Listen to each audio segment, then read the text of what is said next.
بسم اللہ الرحمن الرحیم الحمد للہ وکفا وسلام علی عبادہ الذین اصطفیٰ اما بعد فاعوذ باللہ من الشیطان الرجیم بسم اللہ الرحمن الرحیم اللہ یجتبی الیہ من یشاء ویہدی الیہ من ینیب صدق اللہ العظیم۔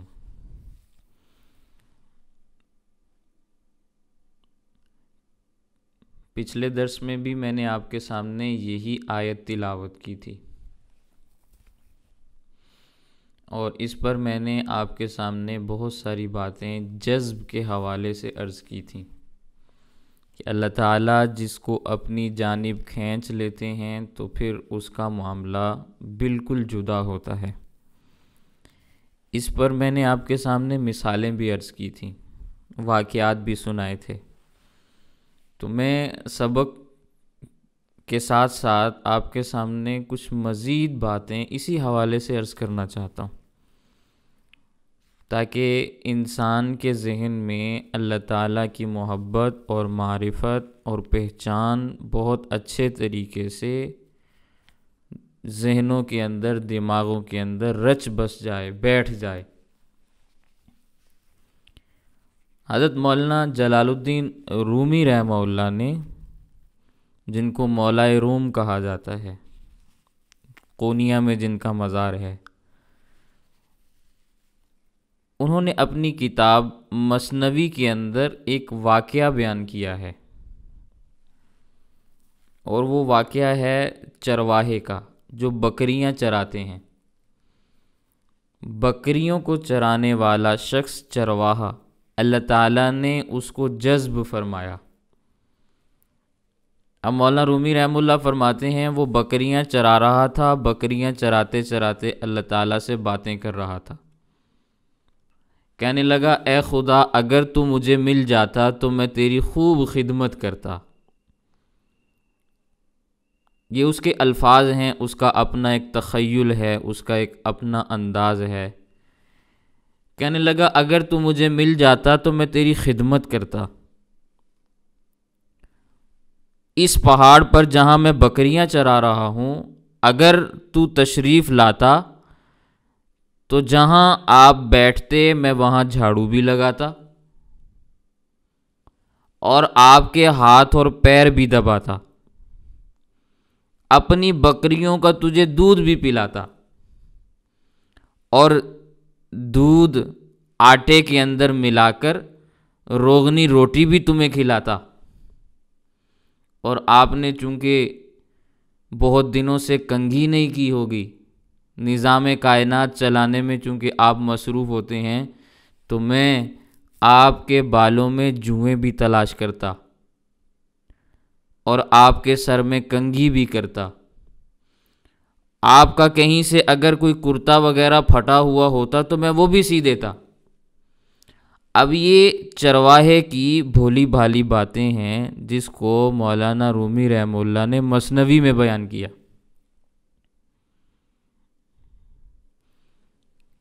وہ اپنے انداز میں اللہ تعالیٰ کے ساتھ باتیں کر رہا ہے اور کہہ رہا ہے کہ اے خدا اگر آپ مجھے مل جاتے تو میں اپنی ہر چیز آپ کے اوپر قربان کر دیتا۔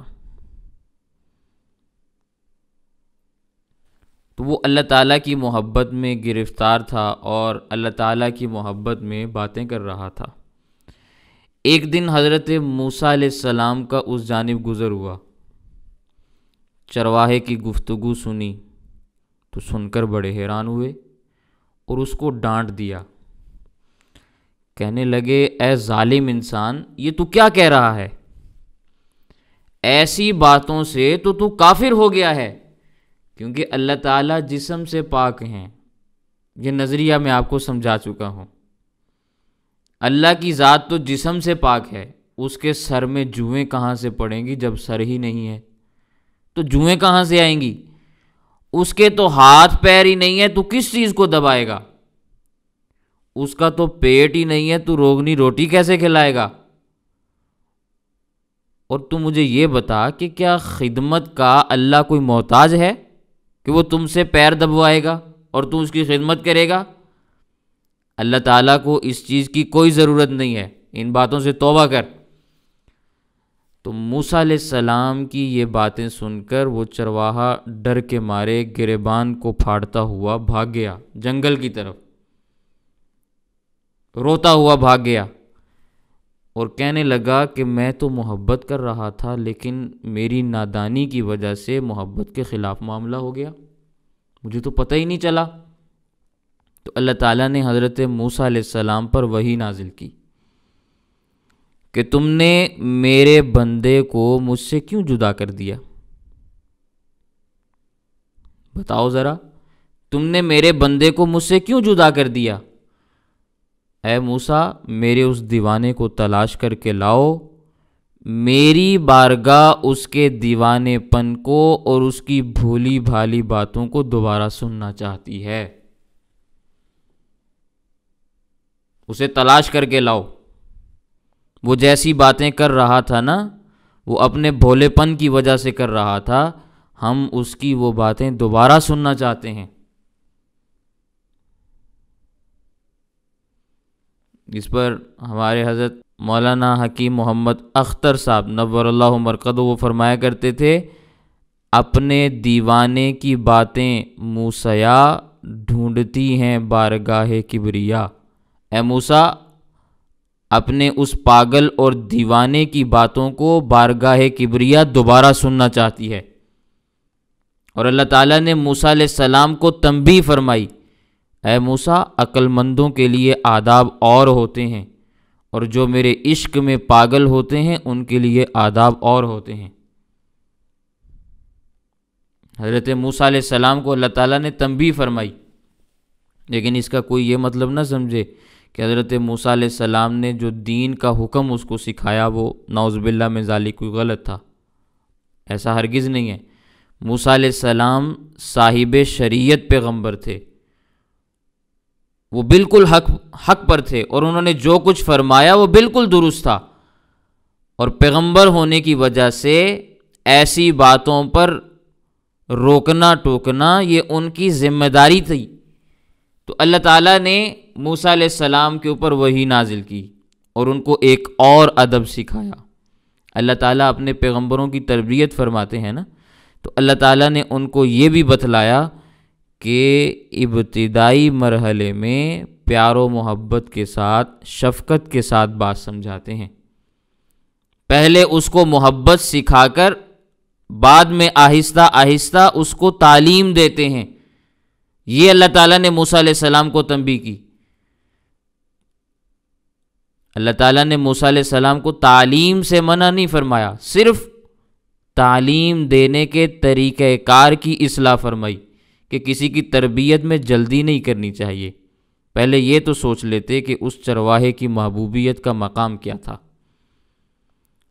موسیٰ علیہ السلام نے اس چرواہے کو تلاش کیا، پھر وہ چرواہا موسیٰ علیہ السلام کی صحبت اور تربیت میں رہا، اور پیغمبر کی صحبت اور تربیت کی برکت سے اللہ تعالیٰ نے اسے مقام ولایت عطا فرمایا۔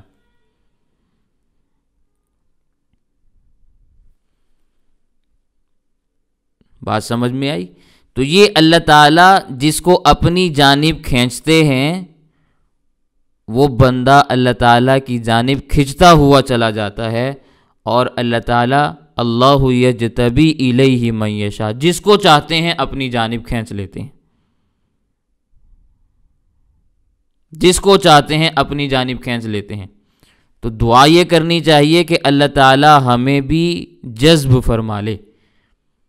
جب کسی کے اوپر رحمت خداوندی کو دیکھے نا، یا کسی کے اوپر رحمت خداوندی ظاہر ہوئی ہے، اس کا تذکرہ آپ کے سامنے ہو رہا ہے، تو آپ اپنے لیے بھی مانگ لیں، میں اپنے لیے مانگ لوں، آپ اپنے لیے مانگ لیں۔ یہ بالکل اسی طرح ہے جیسے حضرت زکریہ علیہ السلام نے جب محراب میں دیکھا حضرت مریم علیہ السلام کے لیے جنت سے پھل آ رہے ہیں، تو حضرت زکریہ علیہ السلام نے اللہ سے دعا کی ہے، ہنالک دعا زکریہ ربہ، قرآن کریم کے الفاظ ہیں۔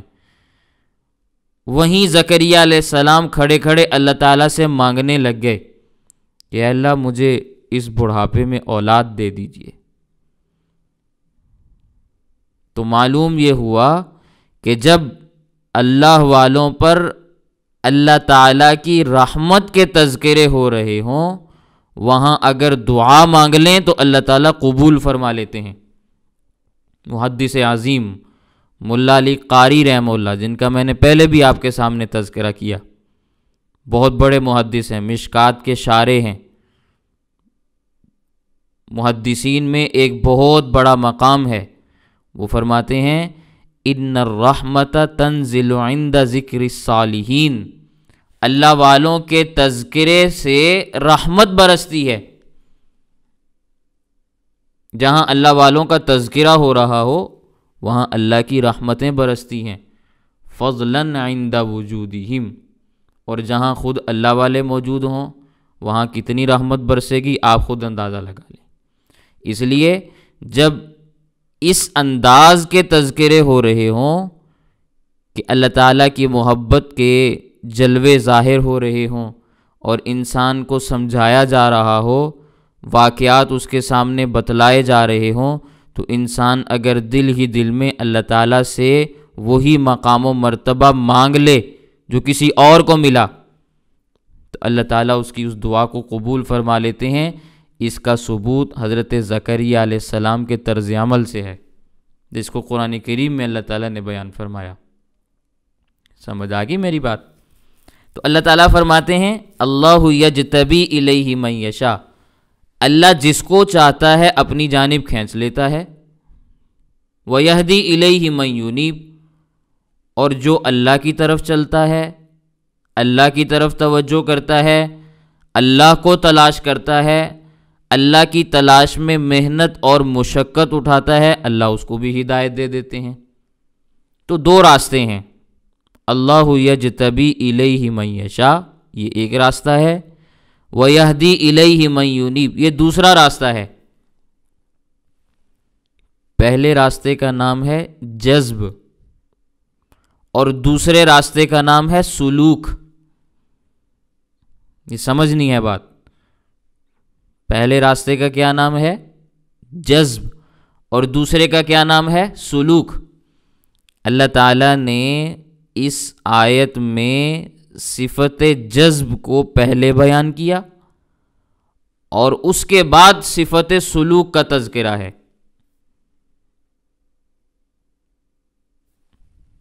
پہلے صفت جذب کو بیان کیا، اس کے بعد سلوک کو بیان کیا۔ اللہ یجتبی الیہ من یشاء یہ پہلے ہے، ویہدی الیہ من ینیب یہ بعد میں ہے۔ صفت جذب کیوں ہے؟ اس لیے کہ اس میں بندہ مراد ہوتا ہے، مراد ہوتا ہے۔ اللہ تعالیٰ خود بندے کو چاہ رہے ہوتے ہیں۔ مراد کا یہ معنی ہے کہ جس کا ارادہ کیا جائے، جس کو چاہا جائے۔ ایک مراد ہوتا ہے اور ایک مرید ہوتا ہے۔ مراد جس کو اللہ اپنی جانب کھینچ لیں، اس کی مثال ہے حضرت فاروق اعظم رضی اللہ تعالیٰ عنہ والی۔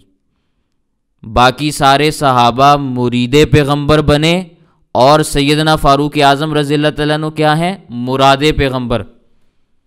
مراد کس معنی میں؟ کہ اللہ تعالیٰ سے نبی کریم صلی اللہ علیہ وسلم نے ان کو مانگا ہے، ان کو چاہا ہے، تو وہ مراد ہیں۔ تو یہاں بھی یہی چیز ہے، اللہ یجتبی الیہ من یشاء، اس میں مراد کا تذکرہ ہے کہ اللہ جس آدمی کو کھینچتے ہیں اللہ اس کو چاہ رہے ہوتے ہیں، اللہ تعالیٰ اس کو ہدایت دینے کا ارادہ فرما چکے ہوتے ہیں۔ تو یہ مقام جذب ہے۔ پھر دوسرا راستہ ہے مرید ہونا، کہ وہ اللہ تعالیٰ کی جانب چلتا ہے، مرید ہوتا ہے، یعنی اللہ کا ارادہ کر کے راستے میں چلتا ہے۔ ارادہ اس کا بھی اللہ تک پہنچنا ہوتا ہے، لیکن ایک کو اللہ تعالیٰ خود کھینچ لیتے ہیں، دوسرا خود بخود کھنچتا ہوا اللہ کی طرف آ رہا ہوتا ہے۔ وہ اللہ کی طرف توجہ کرتا ہے، اللہ کو تلاش کرتا ہے، اللہ کے راستے میں محنت اور مشقت اٹھاتا ہے، اللہ اللہ کرتا ہے، گناہوں سے بچتا ہے، یہ مرید ہے۔ اور پہلا کیا ہے؟ مراد ہے۔ یہ مرید کو بھی مقام جذب ملتا ہے، لیکن محنت کے بعد ملتا ہے، مجاہدے کے بعد ملتا ہے، ایک عرصے کے بعد ملتا ہے، کیونکہ یہ بھی اللہ کے راستے میں چل رہا ہوتا ہے نا۔ چلتے چلتے جب یہ ایک مقام تک پہنچ جاتا ہے تو پھر اس کو بھی مقام جذب مل جاتا ہے، کیونکہ بغیر جذب کے کوئی بھی اللہ کے راستے میں کامیاب نہیں ہو سکتا۔ جس کو جذب ملے گا وہی اللہ تک پہنچ سکتا ہے، اس کے علاوہ کوئی بندہ اللہ تک نہیں پہنچ سکتا۔ اب اس کے دو ہی طریقے ہیں، یا تو اللہ تعالیٰ خود کسی کو کھینچ لیں، یا کوئی اللہ کے راستے پر چلتا رہے یہاں تک کہ اللہ تعالیٰ اس کو اس مقام تک پہنچا دیں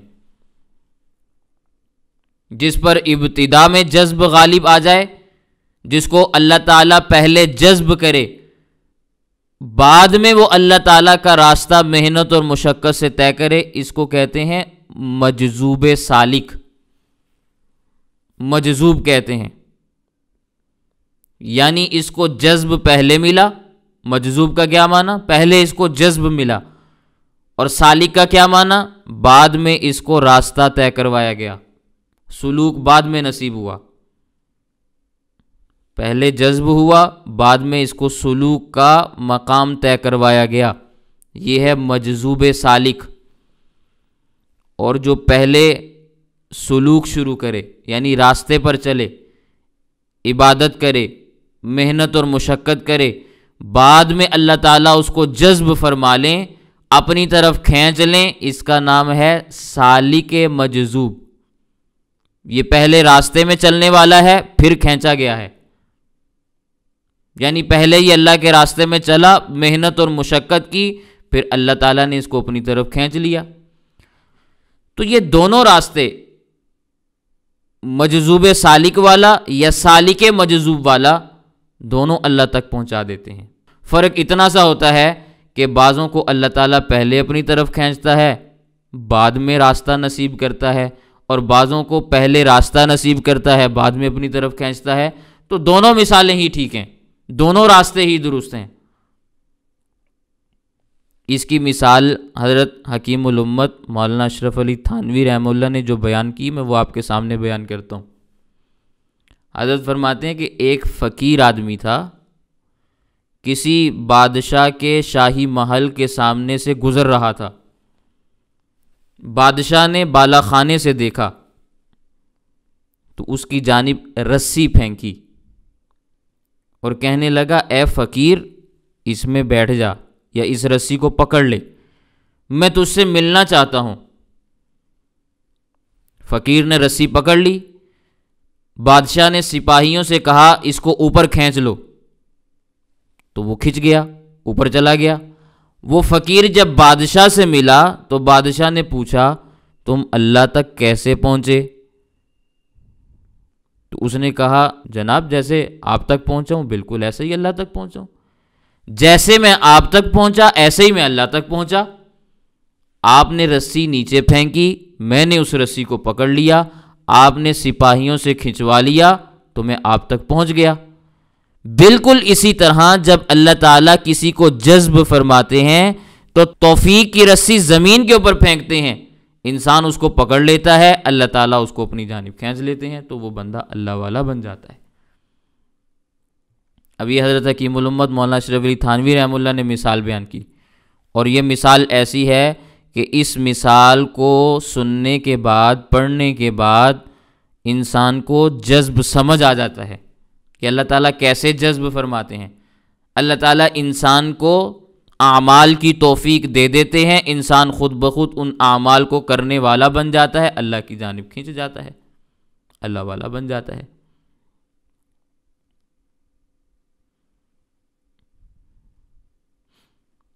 اب کسی کو کوئی سوال اٹھ سکتا ہے کہ جس کو اللہ تعالیٰ جذب کرتا ہے، اپنی جانب کھینچتا ہے، کیا اسے پتہ چل جاتا ہے کہ مجھے اللہ تعالیٰ یاد فرما رہے ہیں کہ نہیں پتہ چلتا؟ کسی کے ذہن میں سوال آ سکتا ہے نا کہ جب اللہ تعالیٰ اپنی جانب کسی بندے کو کھینچتے ہیں تو بندے کو پتہ چلتا ہے یا نہیں پتہ چلتا؟ ایک بزرگ ہیں حضرت ثابت بنانی نور اللہ مرقدہ، اور یہ کون ہیں؟ تابعی ہیں، صحابہ کرام کی اتباع کرنے والے، صحابہ کے شاگرد۔ تابعی کی تعریف بھی ذہن میں رکھیں، ہر بندہ تابعی نہیں ہوتا کہ جس نے صحابہ کا زمانہ پایا آپ اس کو تابعی کہہ دیں۔ صحابہ کی اتباع کرنے والے کو تابعی کہتے ہیں، صحابہ کے نقش قدم پر صحیح معنی میں چلنے والے کو تابعی کہتے ہیں۔ تو یہ حضرت ثابت بنانی ہیں، اپنے خادم سے کہتے ہیں کہ بھئی اس وقت مجھے اللہ تعالیٰ یاد فرما رہے ہیں۔ خادم نے پوچھا بھی آپ کو کیسے پتہ چلا کہ اللہ آپ کو یاد فرما رہے ہیں؟ فرمانے لگے اللہ تعالیٰ نے قرآن کریم میں فرمایا ہے فَاذْكُرُونِي أَذْكُرْكُمْ، تم ہم کو یاد کرو ہم تمہیں یاد کریں گے۔ فَاذْكُرُونِي أَذْكُرْكُمْ، تم مجھے یاد کرو میں تمہیں یاد کروں گا۔ اور اس وقت اللہ تعالیٰ مجھے اپنی یاد کی توفیق دے رہے ہیں، یعنی میرا دل کر رہا ہے کہ میں اللہ کو یاد کروں، تو میں فَاذْكُرُونِی میں شامل ہو گیا کہ میں اللہ کو یاد کر رہا ہوں۔ تو اب اذکرکم کا وعدہ اللہ تعالیٰ کے ذمے ہے، اور اللہ کا وعدہ غلط نہیں ہوتا۔ جب میں فَاذْكُرُونِی میں شامل ہو گیا ہوں کہ میں اللہ کو یاد کر رہا ہوں، تو یقیناً اللہ تعالیٰ مجھے یاد فرما رہے ہیں، کیونکہ اللہ کے وعدے جھوٹے نہیں ہوتے۔ جو بندہ زمین پر اللہ کو یاد کرتا ہے اللہ تعالیٰ آسمان پر اس کو یاد فرماتے ہیں۔ حدیث قدسی موجود ہے کہ اگر تم مجھے دل میں یاد کرو گے تو ہم اپنے دل میں یاد کریں گے، اگر تم مجھے مجمع میں یاد کرو گے تو ہم فرشتوں کے مجمع میں تمہیں یاد کریں گے۔ مسلم کے اندر روایت موجود ہے، تنہائی میں یاد کرو گے اللہ تعالیٰ بھی تنہائی میں یاد کریں گے، اجتماعی طور پر اللہ کو یاد کرو گے اللہ بھی اجتماعی طور پر یاد کریں گے۔ اور اللہ تعالیٰ کا جو اجتماع ہے وہ فرشتوں والا اجتماع ہے۔ فَاذْكُرُونِی أَذْكُرْكُمْ، تم مجھے یاد کرو میں تمہیں یاد کروں گا۔ حضرت مولانا اشرف علی تھانوی رحمہ اللہ نے بیان القرآن میں ایک بات لکھی ہے تفسیر کے اندر، وہ فرماتے ہیں فَاذْكُرُونِی، تم مجھے یاد کرو، اور یاد کیسے کرو گے؟ بالِاطاعہ، میری اطاعت کر کے۔ اللہ کو یاد کرنے کا کیا مطلب ہے؟ کہ آپ نے اللہ کی اطاعت کرنی ہے، یہ اللہ کو یاد کرنے کا مطلب ہے۔ اگر ماں باپ بیمار ہیں تو اپنی نفلیں، تلاوتیں، وظیفے چھوڑ کر ان کی خدمت میں جاؤ، ان کے پاؤں دباؤ، ان کا سر دباؤ، ان کی خدمت کرو، ان کے لیے دوا لاؤ۔ اس وقت یہی اللہ کا ذکر ہے، کیونکہ اللہ نے والدین کی اطاعت اور فرما برداری ہمارے اوپر لازم کی ہے۔ یہ والدین کی اطاعت نہیں ہے، یہ اللہ کی اطاعت ہے۔ بیوی بیمار ہے، اس کے لیے دوا نہیں لا رہے بلکہ مراقبے میں بیٹھے ہوئے ہیں، مراقبے میں آسمان کے اوپر بیٹھے ہوئے ہیں۔ اگر آسمان کے اوپر مراقبے میں بیٹھنا ہوتا تو زمین پر تمہیں کیوں پیدا کیا گیا؟ اس وقت اطاعت یہ ہے کہ فوراً جاؤ بیوی کے لیے دوا لاؤ، ورنہ اگر مراقبے میں بیٹھے رہو گے تو یہی عورت 10 جگہ ڈھنڈورا پیٹے گی کہ بھئی صوفیوں کے ساتھ شادی مت کرنا، یہ نیک لوگوں کے ساتھ نکاح نہ کرنا، یہ ہر وقت ذکر اذکار میں لگے رہتے ہیں، ہماری ان کو پرواہ نہیں ہوتی۔ غلط بات ہے۔ جو بندہ آنکھ بند کر کے یہ کہے کہ میں عرش کے اوپر بیٹھا ہوا ہوں اور فرش والوں کے حقوق اس کو سمجھ نہیں آ رہے، یہ بندہ اللہ والا نہیں ہے۔ اس وقت آپ کے ذمے ہے کہ آپ اپنی بیوی کے حق کو ادا کریں، ماں باپ کے حقوق کو ادا کریں، بچوں کے حقوق کو ادا کریں، اس وقت یہی ذکر ہے، یہی عبادت ہے۔ اصل ذکر ہے اطاعت خداوندی کا نام۔ آپ اللہ تعالیٰ کی اطاعت اور فرما برداری کر رہے ہیں، جو جو احکامات اللہ تعالیٰ نے آپ کے ذمے لازم کیے ہیں آپ ان کو ادا کر رہے ہیں، اللہ کا حکم سمجھتے ہوئے ادا کر رہے ہیں، تو آپ اللہ کو یاد کر رہے ہیں۔ آپ اٹھا کے دیکھ لیں بیان القرآن، حضرت حکیم الامت مولانا اشرف علی تھانوی رحمہ اللہ نے یہی بات بیان کی۔ بیان القرآن کو چھوڑ دیں، روح المعانی علامہ آلوسی سید محمود البغدادی رحمہ اللہ کی اٹھا لیں، جتنے بھی مفسرین پہلے زمانے میں گزرے یا بعد کے زمانے میں آئے، انہوں نے اس آیت کی یہی تفسیر بیان کی، فَاذْكُرُونِی، تم ہم کو یاد کرو۔ کس طرح یاد کرنا ہے؟ بالِاطاعہ، میری اطاعت اور فرما برداری سے مجھے یاد کرو۔ اذکرکم، میں تمہیں یاد کروں گا۔ کس طرح یاد کروں گا؟ بالعنایہ، اپنی عنایتیں اور رحمتیں تمہارے اوپر نازل کر کے میں تمہیں یاد کروں گا۔ ہم اطاعت کریں گے، بدلے میں عنایت ملے گی۔ ہمارا اطاعت کرنا یہ اللہ کو یاد کرنا ہے، اللہ کا عنایتیں، رحمتیں، برکتیں نازل کرنا یہ اللہ کا یاد کرنا ہے۔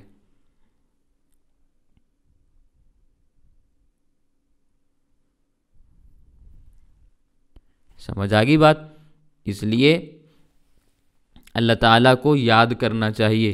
جو اللہ کو یاد رکھے گا، اللہ کے احکامات کو بھی وہی بندہ یاد رکھے گا کہ اللہ نے میرے ذمے کون کون سے حقوق لگائے ہیں۔ بندوں کے حقوق بھی وہی ادا کرے گا جس کے دل میں اللہ تعالیٰ کا خوف ہوگا، جس کو اللہ تعالیٰ نے مقام جذب عطا فرمایا ہوگا، جو سمجھتا ہوگا کہ میرا محبوب مجھ سے کیا چاہتا ہے، وہ اسی انداز میں پھر ہر وقت کے معاملے کو ذہن میں رکھتے ہوئے حقوق کی ادائیگی کرتا ہے۔ تو خیر، میں یہ عرض کر رہا تھا کہ جس کو اللہ تعالیٰ جذب فرماتے ہیں نا، اپنی جانب کھینچتے ہیں، اس کو پتہ چل جاتا ہے کہ مجھے اللہ تعالیٰ اپنی طرف کھینچ رہے ہیں، مجھے اپنا بنا رہے ہیں۔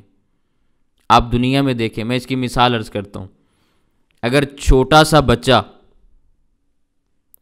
بچہ 5 سال کا بچہ چلتا ہے نا، اگر یہ 5 سال کا بچہ آپ کا ہاتھ پکڑ کر آپ کو کھینچ رہا ہو، تو آپ بتائیں کہ آپ کو پتہ نہیں چلتا کہ بچہ آپ کو کھینچ رہا ہے؟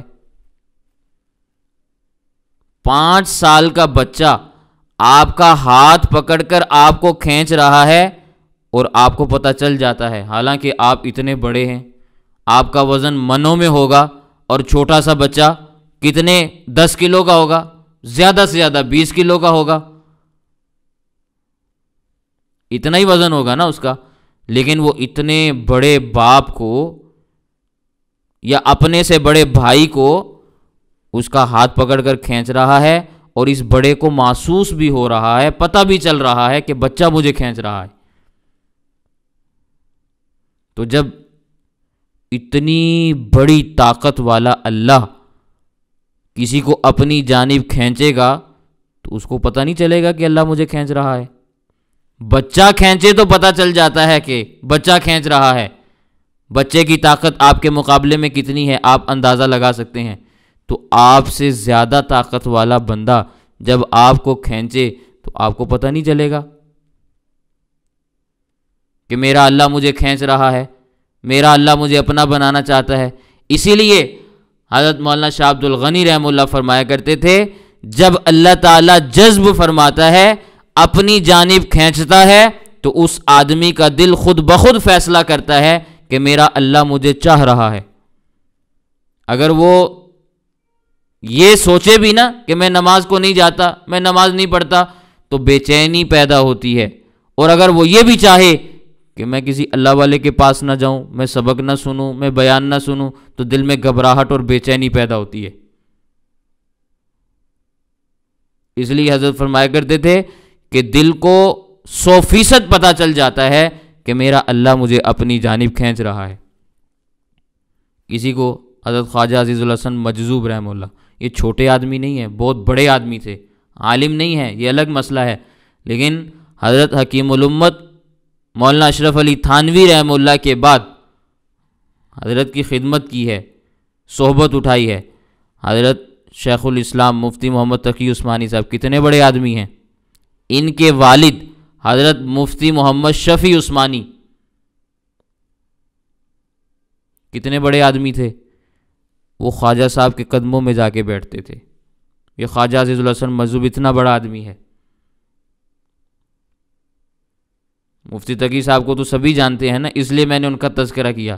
وقت کے بڑے بڑے علماء خواجہ عزیز الحسن مجذوب رحمہ اللہ کے قدموں میں جا کے بیٹھا کرتے تھے، حضرت مولانا اشرف علی تھانوی رحمہ اللہ کے بعد۔ یہ اتنے بڑے آدمی ہیں، وہ حضرت تھانوی رحمہ اللہ سے خود پوچھتے ہیں، کہنے لگے حضرت مجھے ایک بات بتائیں، جب کوئی اللہ والا بنتا ہے، صاحب نسبت بنتا ہے، اس کو مقام جذب ملتا ہے، تو کیا اس کو پتہ چلتا ہے؟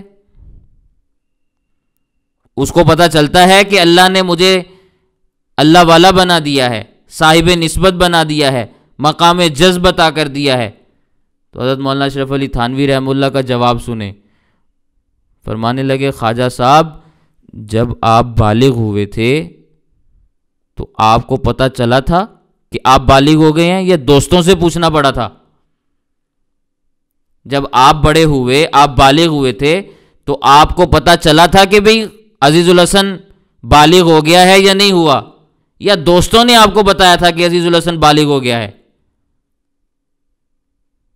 جسم جب بالغ ہوتا ہے تو جسم کے رگ رگ میں ایک عجیب و غریب قسم کی جان آتی ہے، ایک نئی قسم کی طاقت محسوس ہوتی ہے۔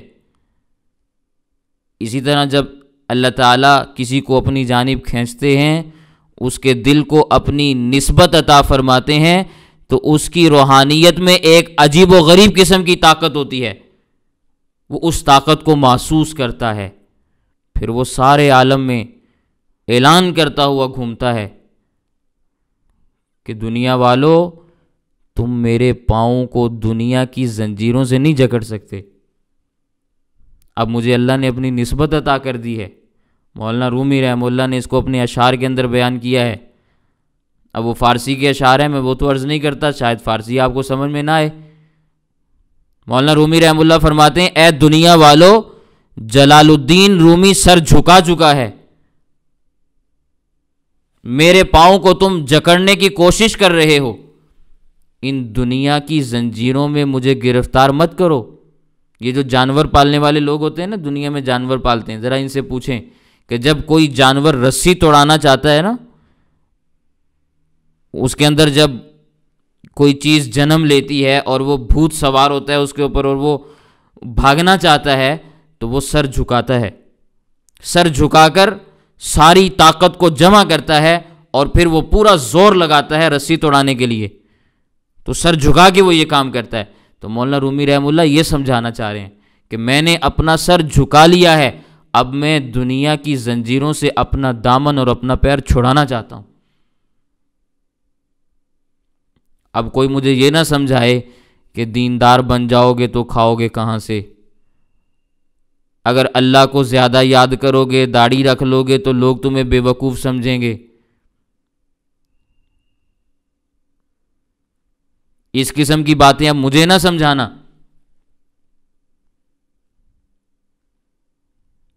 کہ اگر اللہ والے بن جاؤ گے تو کھاؤ گے کہاں سے، روزی روٹی کہاں سے ملے گی۔ بڑے بڑے عقل مند وہ روزی روٹی نہیں پا سکتے جو اللہ تعالیٰ بے وقوفوں کو عطا کر دیتے ہیں۔ ایسا ہے کہ نہیں ہے؟ لیکن اصل بے وقوف تو وہ ہیں نا جنہوں نے اللہ تعالیٰ کو اپنی زندگی کے اندر ناراض کیا ہوا ہے، پھر بھی وہ اپنے آپ کو عقل مند سمجھتے ہیں۔ یہ کوئی عقل مندی نہیں ہے، یہ کوئی چالاکی نہیں ہے، یہ کوئی ہوشیاری نہیں ہے کہ آپ اللہ تعالیٰ کی نافرمانی بھی کریں اور کہیں کہ بھئی ہمارے پاس رزق بھی بہت زیادہ ہے، ہم بڑے دانش مند ہیں، ہم بڑے عقل مند ہیں۔ یہ عقل مندی کی علامت نہیں ہے۔ بعض اوقات بھولے بھالے لوگوں کو اللہ تعالیٰ اتنی روزی دیتے ہیں کہ بڑے بڑے عقل مند اور اہل دانش حیران رہ جاتے ہیں۔ اور بسا اوقات معاملہ بالکل الٹ ہوتا ہے۔ اس پر میں ایک واقعہ عرض کرتا ہوں صرف اور صرف بات سمجھانے کے لیے۔ ایک دیہاتی آدمی تھا، وہ جا رہا تھا، اونٹ کی لگام پکڑی ہوئی تھی اور جا رہا تھا۔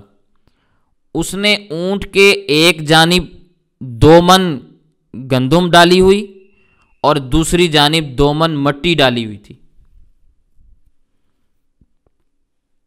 اونٹ کے ایک جانب 2 من گندم ہے اور دوسری جانب کیا ہے؟ 2 من مٹی ہے۔ اب یہ دیہاتی چلتا چلا جا رہا ہے۔ ایک عقل مند آدمی سامنے سے آیا، منطقی آدمی تھا، منطق اور فلسفہ پڑھا ہوا تھا، سائنس کے علوم اس کے پاس موجود تھے، دماغ اس کے پاس موجود تھا، لیکن بیچارہ بھوک سے پریشان تھا، روزی روٹی سے پریشان تھا۔ اس نے دیکھا کہ ایک آدمی اونٹ کی لگام پکڑے ہوئے جا رہا ہے۔ اس نے پوچھا بھئی یہ اونٹ پہ کیا ہے؟ تو اس دیہاتی نے کہا ایک طرف گندم ہے، دوسری طرف مٹی ہے۔ ایک طرف 2 من گندم ہے، دوسری طرف 2 من مٹی ہے۔ پوچھا بھئی یہ 2 من مٹی کیوں رکھی ہوئی ہے؟ کہنے لگا توازن برابر رہے، بیلنس قائم رہے، اس لیے رکھی ہے۔ کس لیے رکھی ہے؟ توازن برقرار رہے نا، بیلنس رہے۔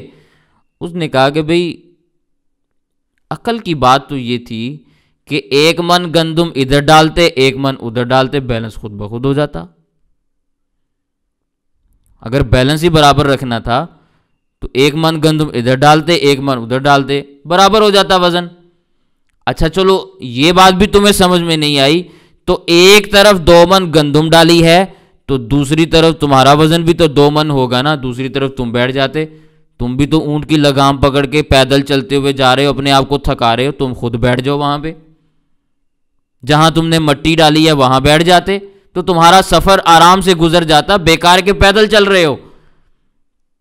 تو دیہاتی نے کہا بات تو تم نے بڑی زبردست عقل مندی کی ہے، لیکن تم مجھے یہ بتاؤ کہ تم کام کیا کرتے ہو اور جا کہاں رہے ہو؟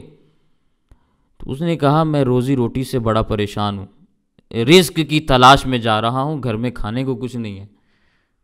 تو دیہاتی آدمی نے پتہ ہے کیسے کیا جواب دیا؟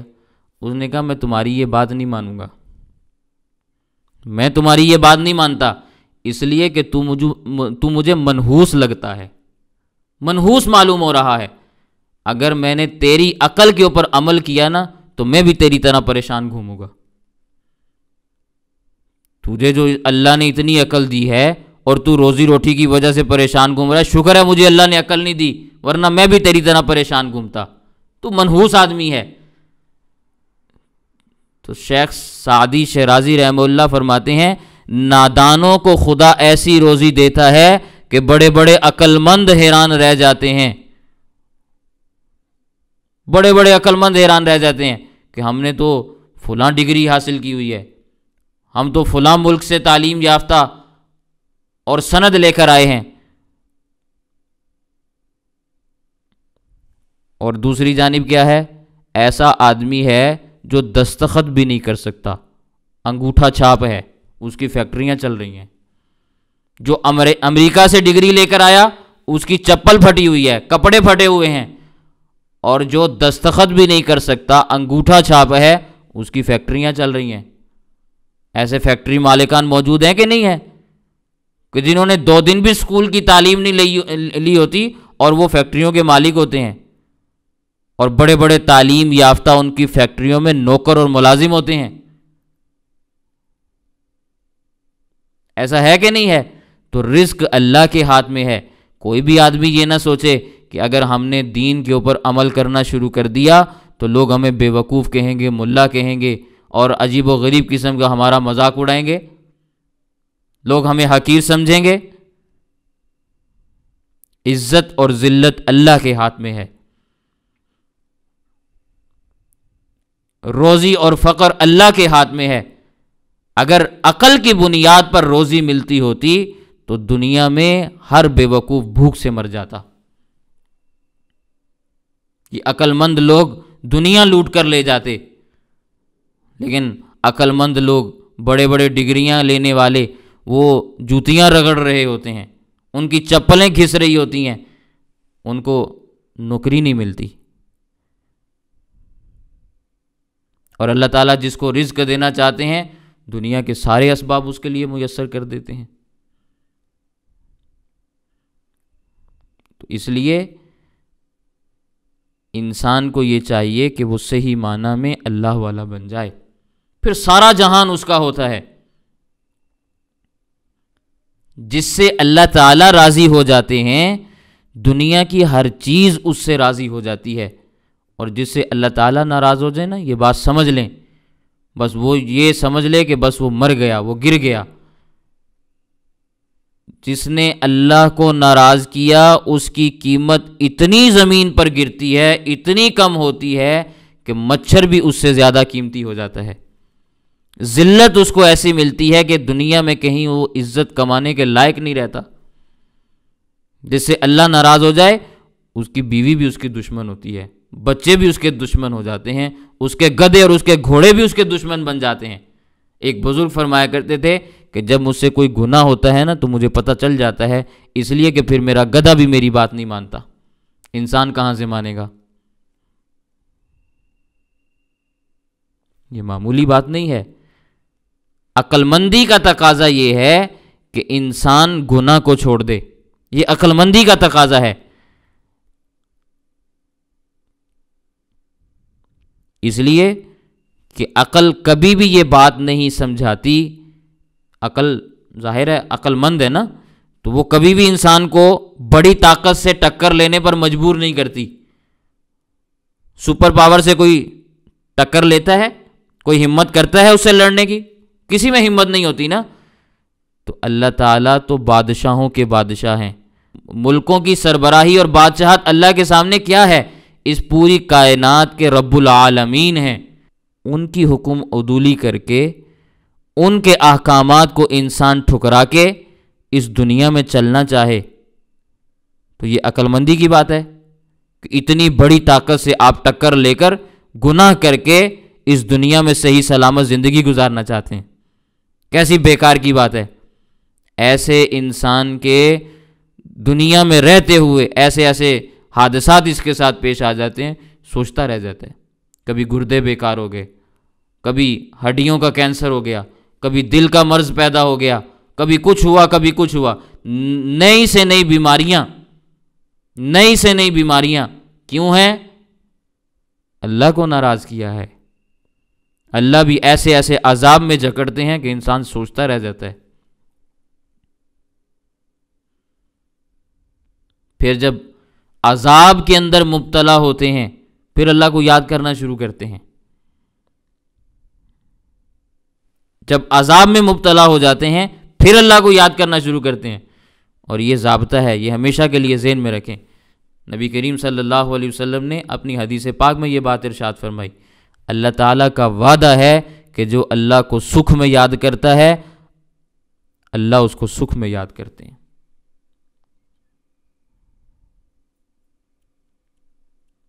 جو اللہ کو سکھ میں یاد کرتا ہے نا، اللہ تعالیٰ اس کو ہمیشہ یاد رکھتے ہیں، اور جو دکھ میں آئے پھر اللہ کو یاد کرنا شروع کرے تو توبہ کو دروازہ تو کھلا ہے، وہ بند تو نہیں ہوتا، لیکن آپ خود اندازہ لگا لیں جب انسان پھنسے پھر کسی کو یاد کرے تو اس کی ویلیو اور اوقات کیا ہوتی ہے۔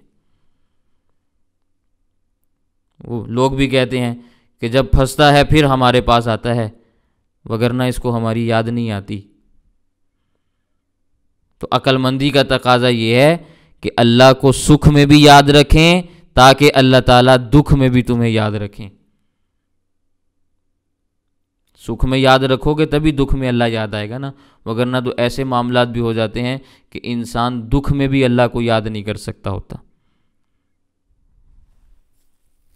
اس لیے گناہ نہیں کرنے چاہیے، گناہ سے اپنے آپ کو ہمیشہ دور بھگا کے رکھنا چاہیے۔ خیر، میں یہ بات عرض کر رہا تھا کہ اللہ تعالیٰ جب کسی کو اپنا بناتے ہیں نا، اپنی جانب کھینچتے ہیں تو اسے پتہ چل جاتا ہے کہ اللہ تعالیٰ مجھے اپنا بنا رہے ہیں۔ اس کے دل میں خود بخود ایک کشش پیدا ہو جاتی ہے کہ میں اللہ کی طرف کھنچ رہا ہوں، اور ایک علامت اور بھی پیدا ہوتی ہے، وہ بھی سن لیں۔ جس کو اللہ تعالیٰ جذب فرماتے ہیں نا، وہ سارے عالم کی دولت، سارے عالم کے حسن و جمال کو نگاہ سے گرا کر ہر وقت اللہ کی یاد میں مشغول رہتا ہے۔ وہ ہر وقت یہ فکر میں، اس فکر کے اندر مبتلا ہوتا ہے کہ میں اپنے اللہ کو راضی کیسے کروں۔ یہ علامت ہے جذب کی، کہ جس کو اللہ تعالیٰ کھینچے پھر وہ کسی اور کی جانب کھنچ جائے، یہ ممکن نہیں ہے۔ میں اس کی مثال عرض کرتا ہوں، یہ محمد علی باسکر بہت بڑے پہلوان گزرے ہیں نا، کوئی تگڑا قسم کا پہلوان، طاقتور قسم کا پہلوان کسی کو پکڑ کر اپنی جانب کھینچے، اور دوسری طرف اگر کوئی کمزور سا آدمی بھی اس آدمی کو کھینچ رہا ہو، تو آپ خود بتائیں کہ جو تگڑا قسم کا پہلوان ہے اس کا زور زیادہ ہے یا کمزور آدمی کا زور زیادہ ہے؟ آدمی کس کی طرف کھینچے گا؟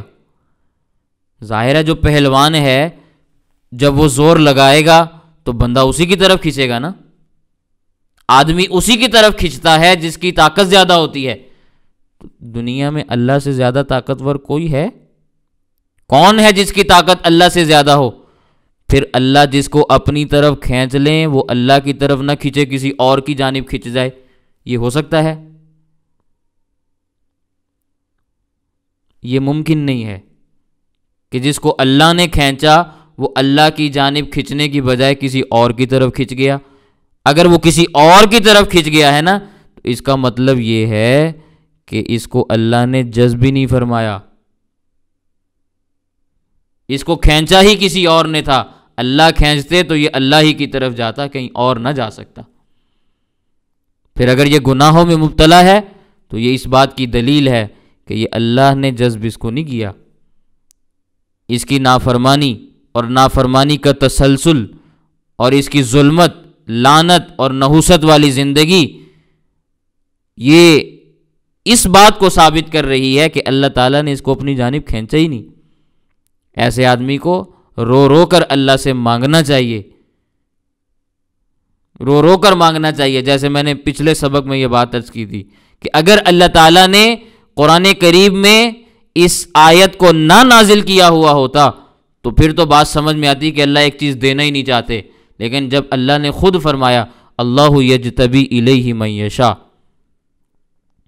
تو جس طرح باپ کسی کو کوئی چیز دینا چاہتا ہے تو تبھی اعلان کرتا ہے نا کہ بھی فلاں چیز میرے پاس موجود ہے، بچوں کے سامنے اس کا اعلان کر دیا، اب بچے مانگیں گے۔ اگر اس نے نہ دینی ہو تو پھر اس کو چھپا چھپا کے رکھتا ہے۔ تو اگر اللہ نے اپنی جانب نہ کھینچنا ہوتا نا تو اللہ تعالیٰ کبھی بھی اس کا اعلان نہ کرتے، لیکن اللہ تعالیٰ نے اعلان کیا ہے، ساری دنیا میں اعلان کیا ہے، پورے عالم میں اللہ نے خبر پہنچائی ہے کہ میری یہ صفت ہے، میرا یہ خزانہ ہے، میرا یہ موتی ہے، تم بھی مانگ سکتے ہو۔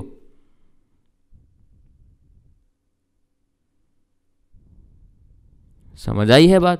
تو اس لیے رو رو کر اللہ تعالیٰ سے یہ دعا مانگنی چاہیے، اللہ تعالیٰ ہمیں اللہ یجتبی الیہ من یشاء، اس آیت کے تحت اللہ تعالیٰ ہمیں بھی مقام جذب عطا فرما دے، ہمیں بھی اپنی جانب کھینچ لے۔ یہ تو میں نے ایک بات بیان فرمائی نا کہ جب اللہ تعالیٰ کسی کو مقام جذب عطا فرماتے ہیں تو پھر وہ ہر وقت اسی فکر میں رہتا ہے کہ میں اپنے اللہ کو راضی رکھوں۔ ایک یہ علامت ہے، ایک علامت اور بھی ہے، جس کو اللہ تعالیٰ مقام جذب عطا فرماتے ہیں وہ اللہ کی یاد میں مست رہتا ہے، وہ ہر وقت اللہ کی یاد میں مشغول رہتا ہے۔ مخلوق کی بھیک کو وہ نہیں دیکھتا،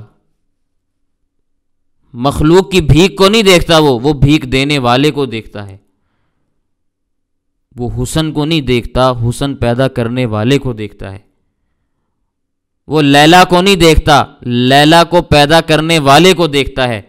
وہ دولت کو نہیں دیکھتا، اس ذات کو دیکھتا ہے جس نے مالداروں کو مال دیا ہے، اس مالک کی طرف متوجہ رہتا ہے۔ وہ پھر ساری کائنات سے مستغنی ہو جاتا ہے اور اللہ کی یاد میں مست رہتا ہے۔ پھر وہ اپنے دل میں کسی اور کو آنے نہیں دیتا، کسی کو نہیں آنے دیتا۔ جس دل میں اللہ آ جاتے ہیں اس کو مقام جذب نصیب ہو جاتا ہے۔ حضرت خواجہ ذل حسن مظہوب رحمہ اللہ وہ یہی فرمایا کرتے تھے نا کہ یہ کون آیا کہ دھیمی پڑ گئی لو شمع محفل کی، یہ کون آیا کہ دھیمی پڑ گئی لو شمع محفل کی۔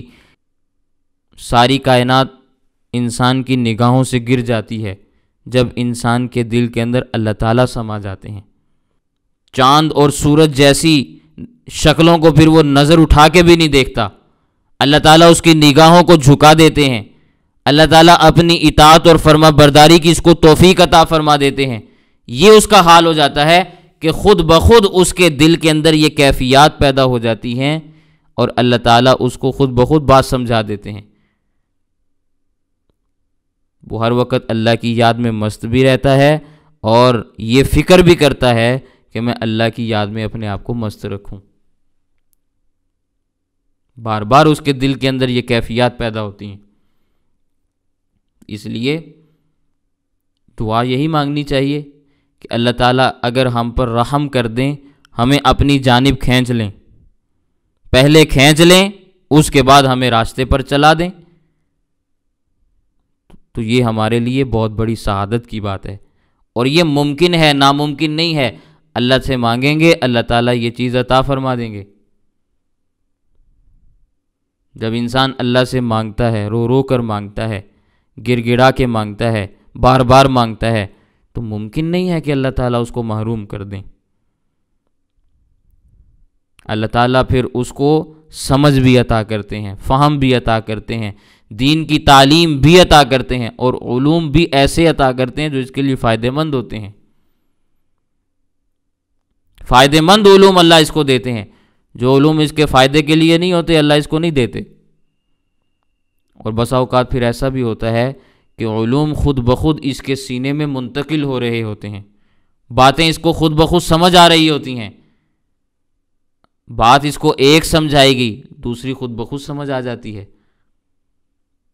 قرآن کی آیت پڑھ رہا ہوتا ہے، تفسیر خود بخود سمجھ میں آ جاتی ہے۔ علوم اللہ تعالیٰ خود قلب کے اوپر اس کو القاء کر دیتے ہیں، ان کو علوم وہبیہ کہا جاتا ہے۔ اللہ تعالیٰ براہ راست علوم عطا کرتے ہیں، یہ تب ہوتا ہے جب اللہ کسی کو اپنی جانب کھینچ لیتے ہیں۔ اور اللہ کی رحمت بڑی وسیع ہے، انسان اللہ سے مانگے اللہ تعالیٰ ضرور عطا کرتے ہیں، بس مانگنے میں کمی ہوتی ہے۔ مانگنے والا اخلاص کے ساتھ مانگے اللہ ضرور عطا فرماتے ہیں۔ تو یہ میری باتیں آپ کو سمجھ آ رہی ہیں؟ کوئی مشکل بات تو نہیں ہے، یا ایسی بات تو نہیں ہے کہ آپ اس کو سمجھ نہ رہے ہوں؟